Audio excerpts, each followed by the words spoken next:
Yöllä mä vähän mietin asioita. Mä mietin muun muassa tätä akkutsydeemiä. Kyllä tuolla joku vetää tuommoisella retkeilyautollakin.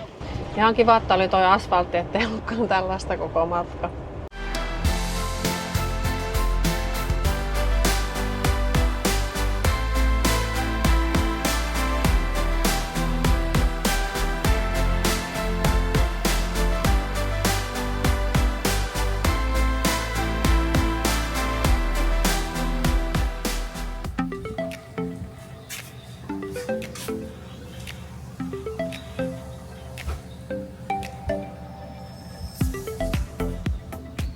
Huomenta vaan.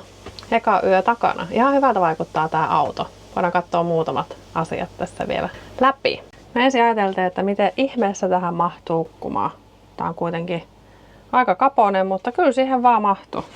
Sängyn peitettä ei oo, mutta mulla on tämmönen vuonna jotain Indonesiasta ostettu tommonen alusta, että ainakin voi istua siinä. Mutta täällä on kivasti ikkunoita. Noi saa auki, noi sivuikkunat ja säilytystilaa täällä on ihan hulluna.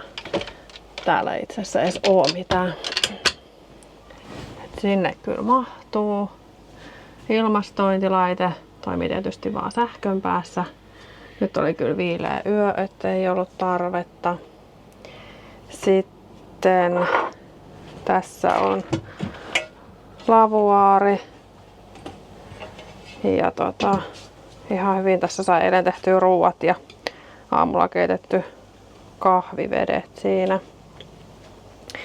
Yöllä mä vähän mietin asioita. Mä mietin muun muassa tätä akkutsydeemiä. Kun me mentiin nukkuun, niin se oli enää tuossa 12. Jääkaappi laitettiin yömoodiin ja mitä valojakaan ei käytetty ja muuta. Mutta aamullakin se oli siinä samassa ja sitten nyt melkein heti kun aurinko alkoi paistaa, niin se on noussut tonne 13. Tähän ilmeisesti lataa vaan ja ainoastaan akkua niin tuolla aurinkopaneelilla. Eli ei ajoissa. Mietin meinaa sitäkin tuossa eilen, kun oltiin hakemassa tätä autoa, niin sitten se käynnisti tämän samaan aikaan, kun maasähkössä oli kiinni. Tää on toi likavesi. Se vilkuttaa koko ajan, että se olisi täynnä, mutta se on siis tyhjä. Siellä on jotain skeidaa, että se anturi on rikki ja sitten tää on raikas vesi, niin se nyt on pysynyt satasella. Sitten täällä on mikro. Se toimii siis sitten kun ollaan sähkön päässä. Ja sitten tässä on tää vessa. Tällainen lavuari vessa ja sitten suihku, mikä meillä on ihan tämmöisessä säilytyskäytössä. Toi boksi meinaa, missä oli noi kaikki astiat ja sun muut, niin mihin se nyt tungetaan. Olisi kannattanut jättää sinne, mistä saatiin se. Mutta tonne se onneksi mahtuu. Täytyy laittaa tietty paremmin, kun lähdetään ajaa. Mutta tää on kyllä ihan yllättävän tilava. Jääkaappi on tässä päädyssä. Vähän noi tiivisteet tarraanakin. Tää on kyllä tosi hyvän kokoinen. No eiliset ruuat tuolla. Ja meillä on unohtu mansikatkin syödä. No tälle päivälle sitten. Mutta ei tässä varmaan mitään ihmeempää. Mä ajateltiin, kello nyt tulee kohta 10. Pitää siirtää tämä auto tuohon viereiselle parkkikselle, niin käydään vielä joku kävelylenkki siinä kävelee. Tää oli kyllä todella huikea paikka. Nyt kun käynnisti tää auton, niin se näyttääkin ihan täysin noin akulukemat. Et ehkä se kuitenkin lataa, mutta ei varmaan ole suositeltavaa käynnistää autoa silloin, kun se on maasähkössä kiinni. AD-Blue-tankki on täynnä. Meinaa, jos se loppuisi, niin sitä pitäisi jostain itse hankkia. Toi toimii toi Apple CarPlay langattoman. Sitten taas mennään. Mutta ei ole pitkä matka, kun mennään tuohon ihan lähellä on toi parkkis. Tää oli ihana, kun tää oli ihan täynnä kenguruita eilen. Nyt aamusta ne on jossain muualla. Ne ei oo täällä. Noi suihkut oli ihan superhyvät. Otetaan tämmönen pikku sightseeingi tähän.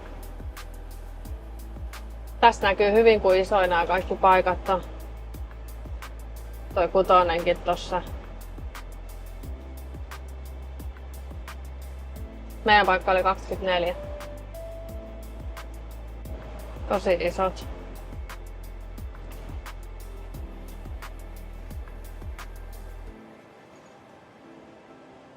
Tämmönen rundi. Eli tässä oli tää. Ainoastaan netistä pystyy varaamaan. Exitti on tuonne vasemmalle. Aivan tietenkin, kun tuossa on toi huoni.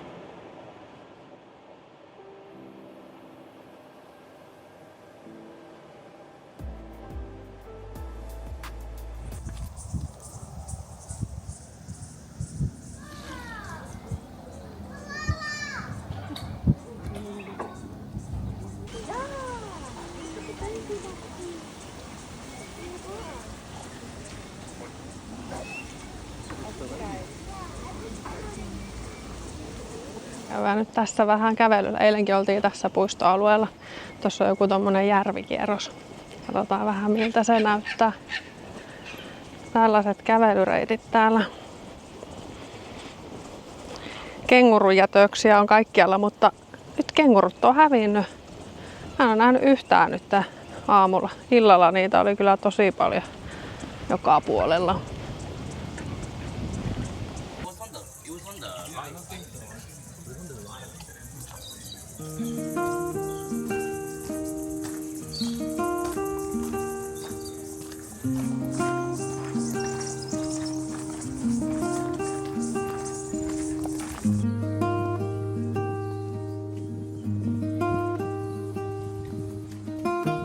Täällä menee siis tällainen ihan hyvä kävelyreitti.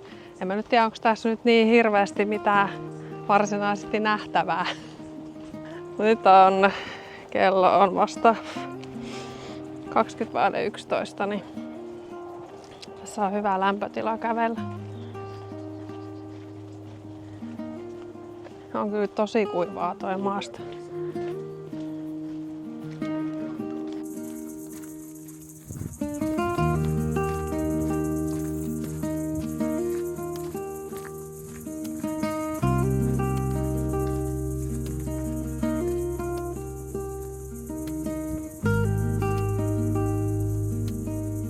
Nyt täällä vähän muuttunut ehkä mielenkiintoisemmaksi tää reitti.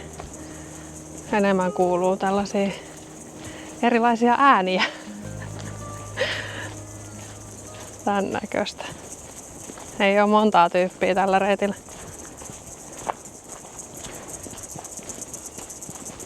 Täällä näkyy jo autoja. Ai me tultiin perille. Siellä ruudun toisella puolella varmaan taas lintutietäjiä. Mikä lintu?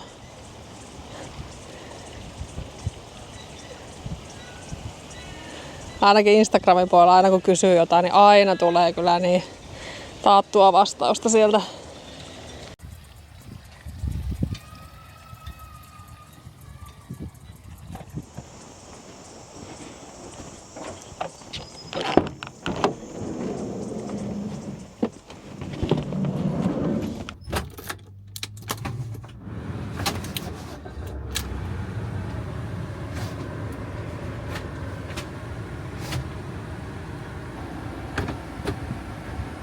Täällä jatketaan matkaa. Meillä on, oliko se noin 130 kilsaa nyt tää eka etappi. Nyt on vielä 111 kilsaa ja sit käännytään.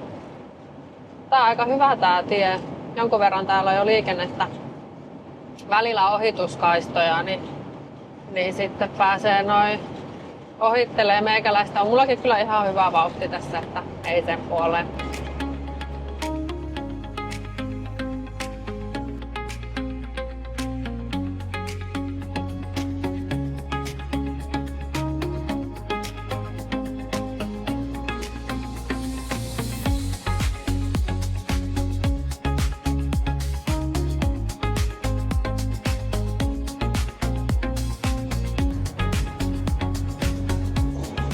Nämä on hyvät nämä ohituskaistat, kun mennään siis täällä vasemmalla tietysti ja tuosta oikealta voi ohitella. Mutta sitten kun me mennään, tää päätyy, niin sitten vasemmalta mennään tuonne oikealle puolelle. Se tuleeko varmaan tossa noin. Niin. Nyt päättyy tää ohituskaista, niin mun täytyy mennä siis tälle kaistalle. Tää on erikoinen. Muuten tää on aika pitkälti samanlaista. Nyt on näkynyt 4 vai 5 kuollutta kengurua jo tuossa tienposkessa. Et siinä ehkä yksi syy, miksi me ei ajeta metriäkään pimeällä täällä. Enemmän loikkii just illalla ja yöllä, niin Mut kyllä mä tässä koko ajan katon tätä tietä molempiin suuntiin ja skannaan, ettei varmasti näy mitään eläimiä.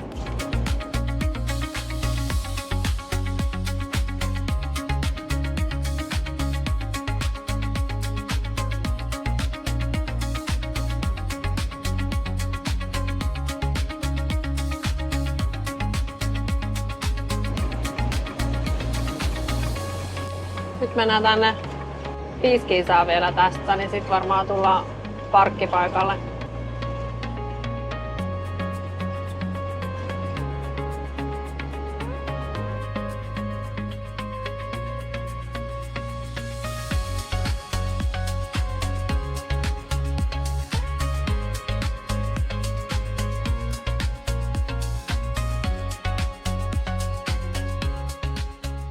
Sitten mennään käveleen katsoa, että miltä tuolla näyttää. Sinähän voisi mennä siis autollakin ajamaan, mutta ei me nyt ainakaan tällä mennä. Että ehkä joku neliveto pitäisi ennemmin olla. Tuo virkailija kyllä kysyy, että haluatteko mennä. Tässä oli hyvät paikat matkailuautoille.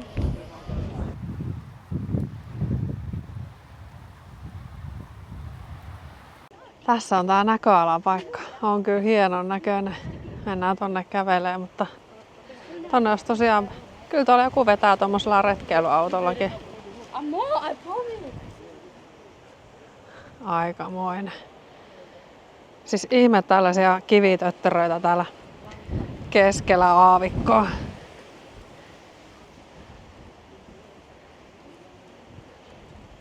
Tässä menee tämmönen kävelyreitti. Käydään toi kiertää.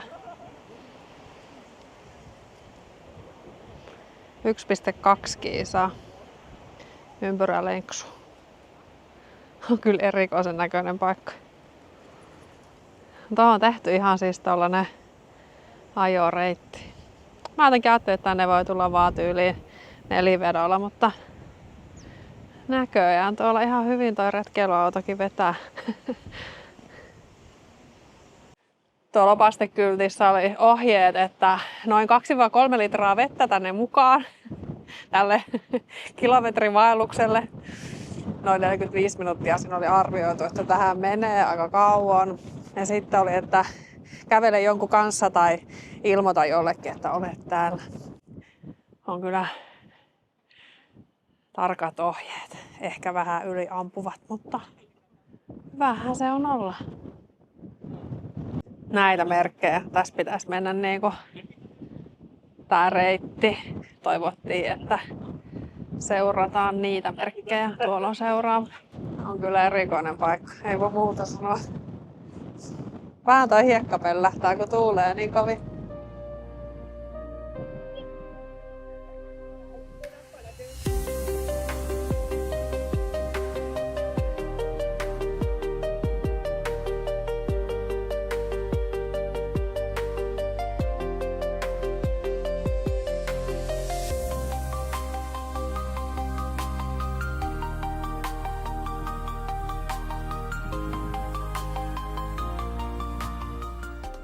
Tällainen kävely täällä.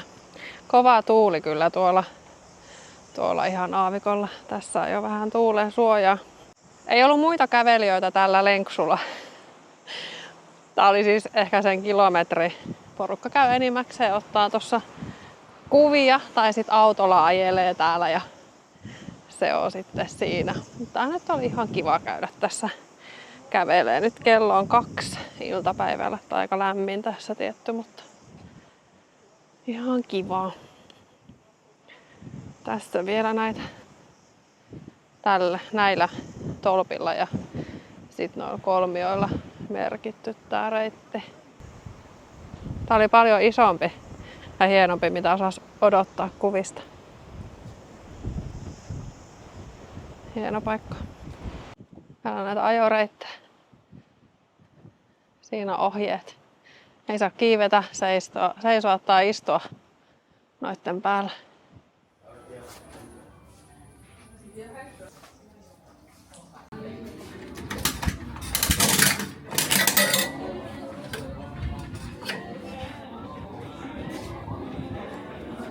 Hienoa. Kato. On hyvän näköinen. Sitten lähdettäisiin taas jatkaa matkaa. ehkä kauppareissua, joku keskusta tuossa matkan varrella, niin sinne. Sitten varmaan siitä kohti seuraavaa yöpaikkaa.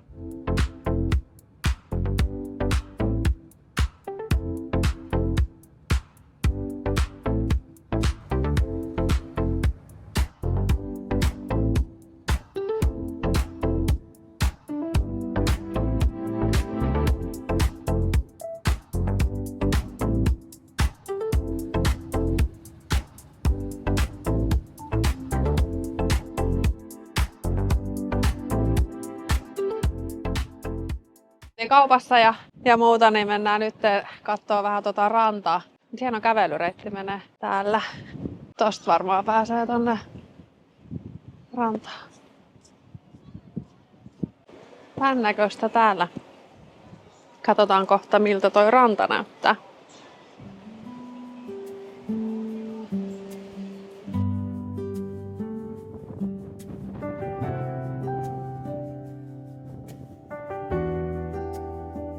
Kova tuuli täällä laiturin päässä. On siellä jokunen uimassa. Tai tossa rannalla.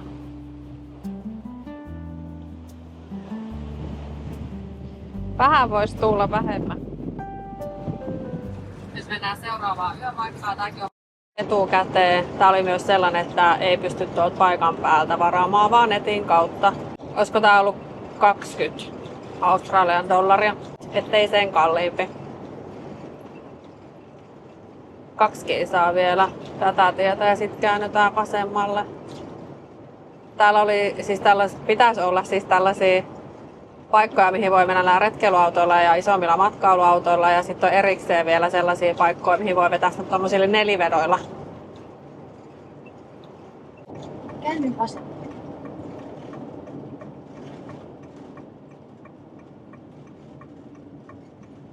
Sandy Cape, tämän paikan nimi. Jatka 7 kilometriä. Oi, täällä on ihan päällystetty tie. Mä luulin, että tää on joku tämmönen hiekkatie-tyyppinen, mutta tämähän on hyvä.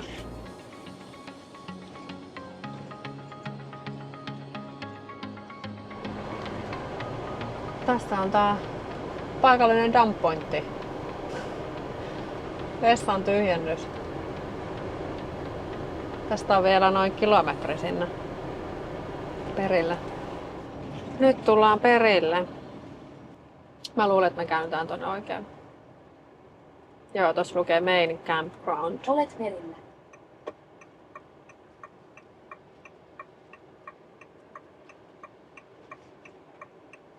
Tänne.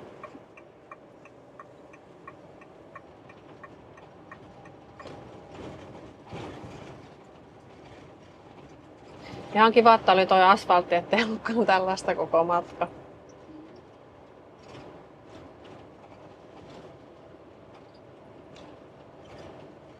Ysi-6. Noikin pyörii kyllä ympäriinsä. Eikö noi ollut äsken tossa?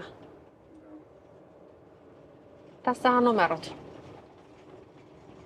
Mennään vielä eteenpäin. Vaikuttaisi olevan ihan hyvin täällä tuulen suojassa. Tuossa on ranta tuossa vasemmalla suoraan.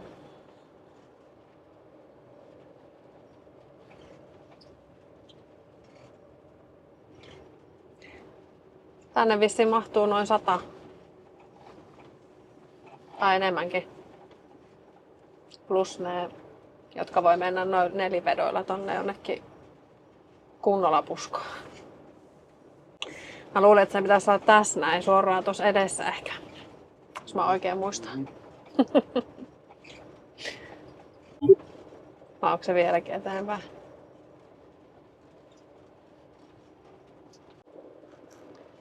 Nyt aletaan lähestyä. 93, 94. Pyöräytetään vielä, jos olisikin tässä oikealla.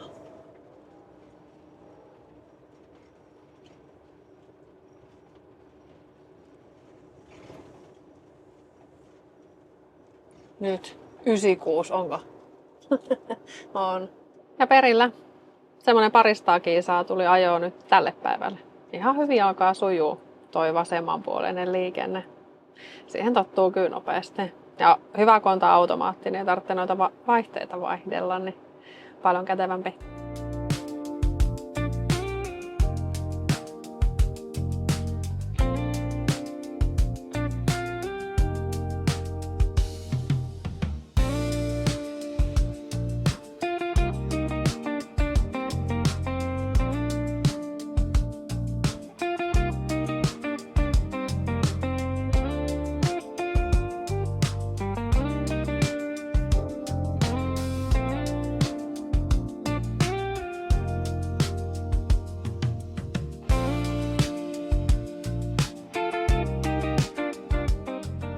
Tää on tällainen vähän niinku puskaparkki, mutta maksullinen sellainen. Tossa on vessat. Ja sitten tosiaan siellä vähän matkan päässä täältä oli se huoltopiste. Vettä täällä ei oo. Kivan kokoiset nämä loossit jokaisella. Ja tästä pääsee tonne rantaan. Mennään nyt kattelee sinne.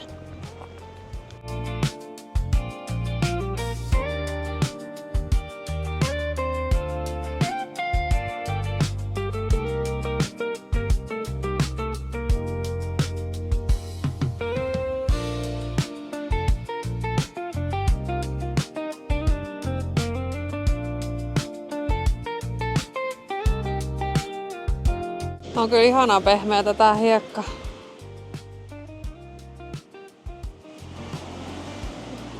Täällä ei oo ketään.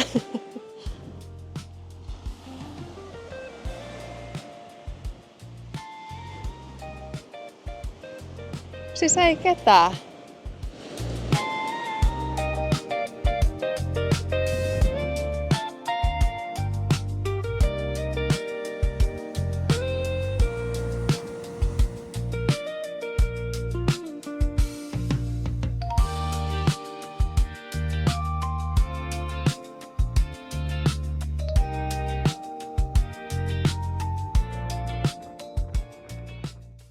Tää onkin erikoinen tää sähköjuttu.